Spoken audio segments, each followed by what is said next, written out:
வணக்கம், இது உங்கள் தினக்கதிர். திங்கட்கிழமை காலை கிரீம் சாலையில் உள்ள அப்பல்லோ மருத்துவமனையில் அனுமதிக்கப்பட்ட தமிழக முதல்வர் ஸ்டாலினுக்கு வியாழக்கிழமை இதய துடிப்பில் ஏற்படும் மாறுபாடுகளை சரிசெய்ய ஒரு சிகிச்சை முறை மேற்கொள்ளப்பட்டதாக மருத்துவமனையின் அறிக்கை தெரிவிக்கிறது. ஸ்டாலினின் வழக்கமான காலை நடைப்பயணத்தின் போது லேசான தலைச்சுற்றல் ஏற்பட்டதாக தெரிவித்ததைத் தொடர்ந்து இந்த செயல்முறை செய்யப்பட்டது. இது தொடர்ச்சியான மருத்துவ மதிப்பீடுகளை தூண்டியது.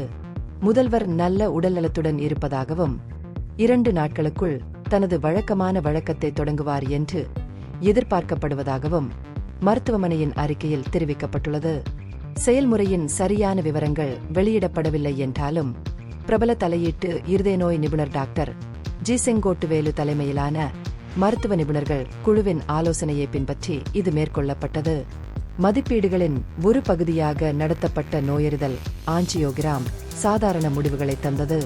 திங்கட்கிழமை ஆரம்ப அறிகுறிகளை அனுபவித்த பிறகு மேலும் மதிப்பீட்டிற்காக அப்பல்லோ மருத்துவமனைக்கு செல்வதற்கு முன்பு சில நிகழ்வுகளில் சிறிது நேரம் பங்கேற்க அண்ணா சாலையில் உள்ள திமுக தலைமையகத்திற்கு ஸ்டாலின் சென்றார். அதே மாலையில் முதல்வர் சீராக இருப்பதாகவும் மருத்துவ மதிப்பீடுகளுக்காக 3 நாட்கள் தங்க அறிவுறுத்தப்பட்டதாகவும் மருத்துவமனை ஒரு அறிக்கையை வெளியிட்டது. செவ்வாயன்று ஸ்டாலின் அப்பல்லோவின் கிரீம் சாலை வசதியிலிருந்து மேலதிக பரிசோதனைகளுக்காக தேனாம்பேட்டையில் உள்ள அதன் சிறப்பு மருத்துவமனைக்கு அழைத்துச் செல்லப்பட்டார். பின்னர் மீண்டும் கிரீம் சாலை கிளைக்கு அழைத்து வரப்பட்டார்.